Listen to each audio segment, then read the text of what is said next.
Good morning, dear aspirants. Today's date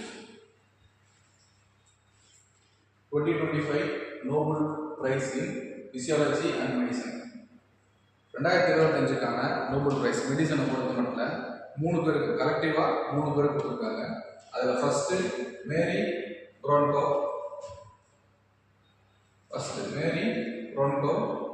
Fred Ramsdell, third one Shimon சிகாகுச்சி.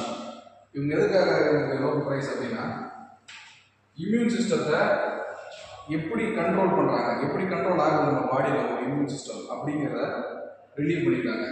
அதுக்காக தான் இந்த Nobel prize. First இவங்க கண்டுபிடிச்சதுல main thing என்னன்னா டீசெல் Tregs அப்படின்னு சொல்றாங்க. T cell FOX P3 gene. இந்த ஃபாக்ஸ் P3 ஜீன் அப்படிங்கிறது தான் வந்து பார்த்தீங்கன்னா மாஸ்டர் சுவிட்ச். இது ஃபாக்ஸ் P3 ஜீன் வச்சுக்கோங்க. Master control of Tregs T cell. இந்த டீசெல் தான் வந்து நம்மளோட இம்யூன் சிஸ்டம் எங்க ஆக்டிவ் இருக்கணும், எப்படி ஆக்டிவ் இருக்கணும், எந்தெந்த ஆன்டிபாடியை கண்ட்ரோல் பண்ணணும், ஸ்டாப் பண்ணணுங்கிற முடிவு பண்ணுறது இந்த T cell. Like a brake system நினச்சிக்கலாம். இந்த பிரேக் சிஸ்டம் இருக்குன்னா நம்ம ஓன் பாடியை ஒரு ஆன்டிஜெனை ரிலீஸ் பண்ணணும். குட் ஆன்டிஜென் ரிலீஸ் பண்ணலாம். அந்த ஆன்டிஜெனை கூட நம்ம இந்த டீசெல் என்ன பண்ணோம்னா அந்த ஆன்டிஜெனை நம்ம இம்யூன் சிஸ்டம் அழிக்காமல் இருக்கிறதுக்கு ஒரு பிரேக் சிஸ்டம் மாதிரி யூஸ் ஆகும், நிறுத்தி வச்சு. ஸோ அதுக்காக தான் இந்த டீசெல். இதோட ஒட்டுமொத்த மெக்கானிசத்தையும் இந்த 3 சயின்டிஸ்ட் வந்து ரிலீவ் பண்ணியிருக்காங்க. அதுக்காக தான் அவங்களுக்கு Nobel prize.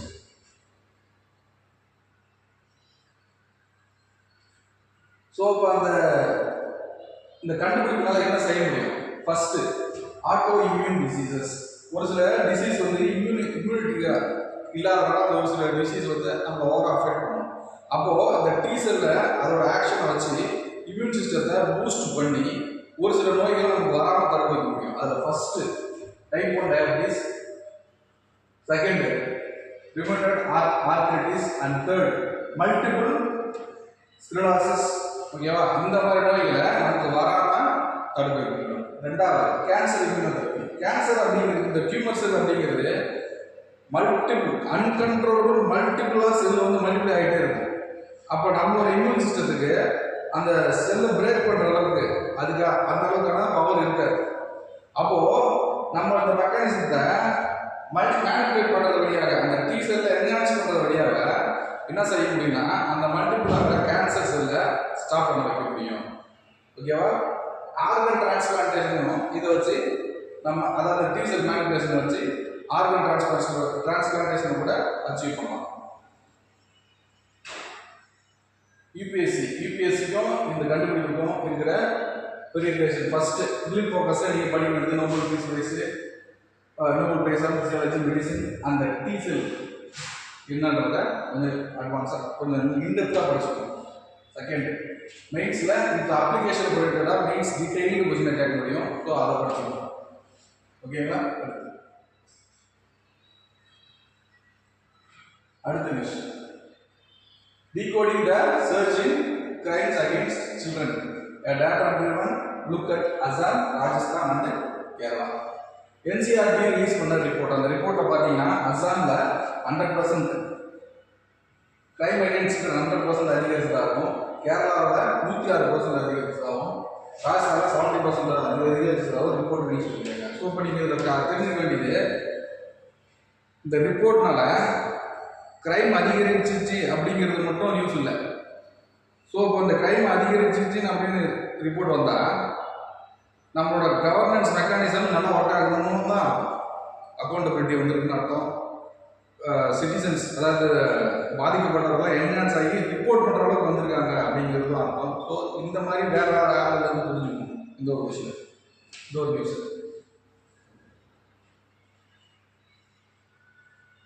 Data paradox. Assam state ஒரு ஸ்டேட் 3 ஸ்டேட்டுக்கு மொத்தமாக சொல்லணும்னா ஒரு ஸ்டேட்டுக்கான ஒரு கம்பைன்ட் இருக்கு.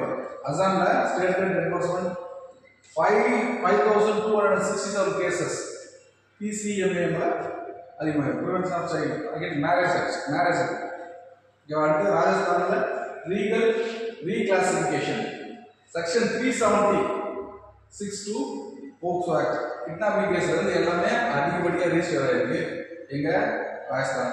Next Kerala improved reporting highest literacy rate கேரளாவில் இருக்குன்னு நமக்கு தெரியும்.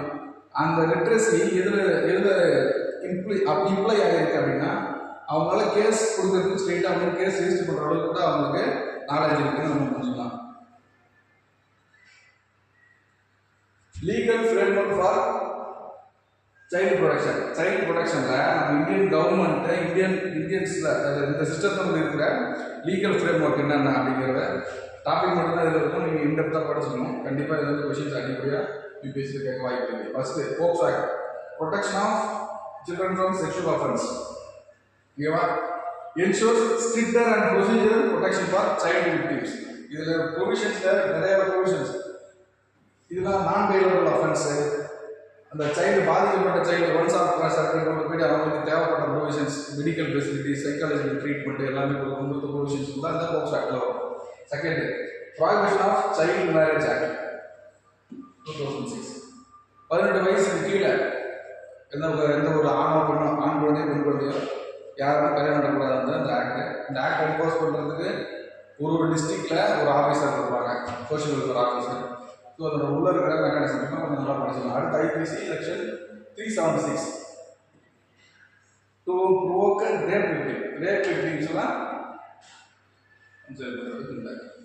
நெக்ஸ்ட் வே ஃபார்வர்ட் வந்து நீங்கள் மெயின்ஸில் கன்க்ளூஷன் எழுதுறதுக்கு நீங்கள் யூஸ் பண்ணிக்கலாம்.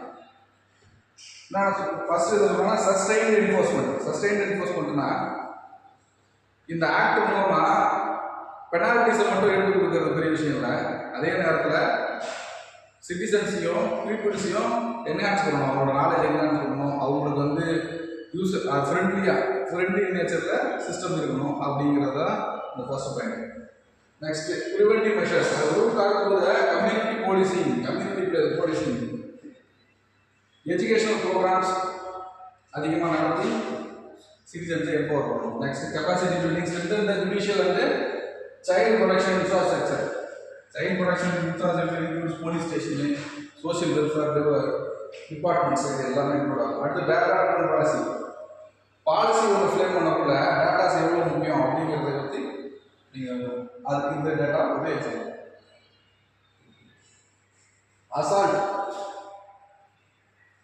Assault on judicial dignity paper throwing incident in supreme கோர்ட்டில் ராகேஷ் கிஷோர் அப்படிங்கிற ஒரு அட்வொகேட்டு சுப்ரீம் கோர்ட்டில் இருக்க சீஃப் ஜஸ்டிஸ் லீட் பண்ணிட்டு இருக்க ஒரு பெஞ்சில் பேப்பர் கட்டை தூக்கி வீசியிருக்காரு. அதான் நியூஸ். இது எதை வெளிப்படுத்துது அப்படின்னா பார் கவுன்சிலுக்கும் ஜுடிஷியரிக்கும் உள்ள இருக்கிற கருத்து வேறுபாடுகள் அதிகமாக வெளிப்படுத்துது. இதனால நம்மளோட ஜுடிஷியல் சிஸ்டத்துக்கே ஒரு பெரிய கெட்ட பேர். இதனால என்னென்ன ஆயிருக்குங்க அந்த அட்வொகேட்டை உடனே சஸ்பெண்ட் பண்ணியிருப்பாங்க. ஸோ அது ரீதியாக நம்ம என்னென்ன படிக்கணும் அப்படிங்கிறத பார்ப்போம்.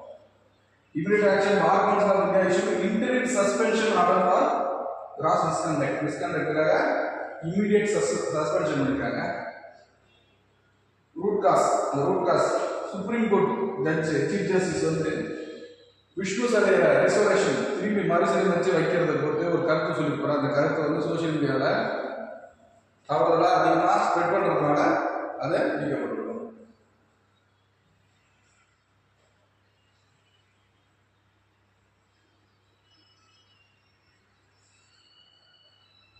Constitution and legal dimensions. First contempt of the court. அப்படி ஜட்ஜு உட்காந்துருக்கிற பெஞ்சிலே தூக்கி போட்டு வீசினா கண்டெம்ப்ட் ஆஃப் த கோர்ட் உச்சத்தில் இருக்குன்னு அர்த்தம். கண்டெம்ப்ட் ஆஃப் த கோர்ட் இந்த article 145 of the constitution.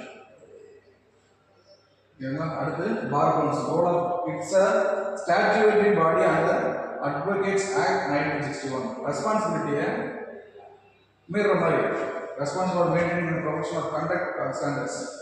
You are the independence of judiciary, direct assault on judicial independence.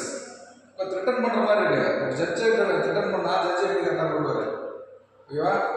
அடுத்து bench bar relationship. violation of sacred mutual respect between judges and lawyers. அவங்க ரெண்டு பேருக்கு ஒரு ஒற்றுமை இல்லாத தன்மையை வெளிப்படுத்துது. Judiciary's strength lies in its dignity and authority. இதெல்லாம் எந்த அளவுக்கு ஒரு ஜுடிஷியரியை ரெஸ்பெக்ட் பண்ணி நம்ம ரிப்போர்ட் பண்ணுறோம், அவங்க சொல்கிற ரெக்கமெண்டேஷன் எடுத்துக்கிறோம், இல்லை அவங்க சொல்கிற ஜட்ஜ்மெண்ட்டை ஃபாலோ பண்ணுறோம் பொறுத்து தான் அந்த சிஸ்டமுக்கே ஒட்டுமொத்த டிக்னிட்டி இருக்குது. இப்படி பேப்பர்லாம் எடுத்து வீசினா அந்த டிக்னிட்டினா இருக்குது. Next, navy commissions it's second ASW class ship INS Androth. INS Androth அப்படிங்கிற ஒரு ஷிப்பை கமிஷன் பண்ணியிருப்பாங்க. அந்த ஷிப்புக்கு முன்னோடியாக இருக்கிறது இந்த INS அர்மாலா. இவங்க 2024. இதோட ஸ்பெசிஃபிகேஷன்ஸ் என்ன சார் அப்படின்னு பார்த்தீங்கன்னா, length 77 metre length, 1500 tons displacement. அப்போ அது கெப்பாசிட்டி பார்த்துக்க எவ்வளோ மேசிவாக இருக்கும், ஒரு கெப்பாசிட்டி பார்த்துக்கோங்க. Anti submarine operations in coastal and shallow water. Anti submarine கடல் நீர்மூழ்கி கப்பலில் மிசைல்ஸு இது மாதிரி வர்றதை ஆக்டிவ் பண்ணுற அளவுக்கு. ஓகேங்களா? அடுத்த advanced machinery and control system for enhanced operational advance machinery இப்போ டெவலப் பண்ணிருக்கு.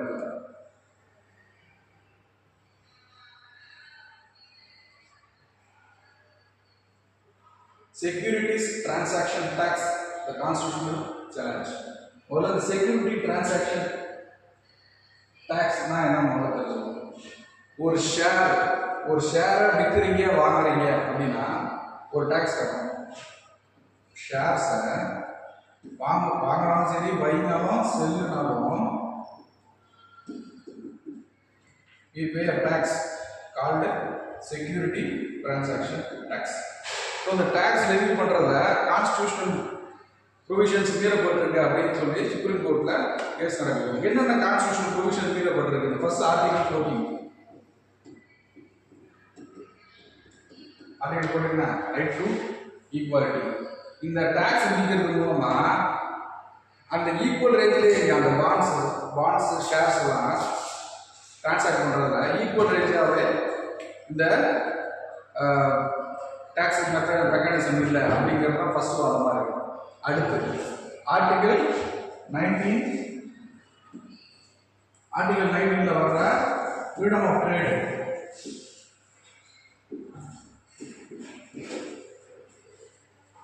Freedom of trade profession. So இந்த டேக்ஸ் ரெஸ்ட்ரிக்ஷன் மூலமாக ஃபண்டமெண்டல் ரைட்ஸ் கொடுத்துருக்கிற ப்ரொஃபஷன், அந்த ப்ரொஃபஷனை செய்யறதுக்கு தடையாக இருக்குது. இதெல்லாம் கொடுத்து சுப்ரீம் கோர்ட்டில் கேஸ் நடக்குது. அந்த கேஸோட details article class 19 class 1G. ஓகேவா?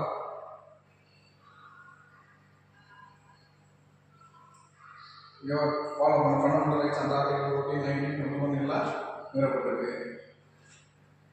Potential outcomes.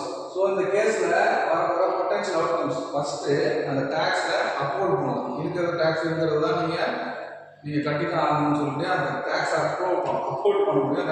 Next strike down அதை ஸ்ட்ரைக் பண்ண முடியும். Recommend modification. இந்த கவர்மெண்ட் ஸ்ட்ரக்சரில் இந்த டேக்ஸேஷன் ஸ்ட்ரக்சரில் ஏதாவது ஒரு மாடிஃபிகேஷன் பண்ணி அதை நீட்டாக அந்த ஆர்டிகல் 14 19 கிளாஸ் 1 மீறாமல் எதாவது செய்ய முடியும்.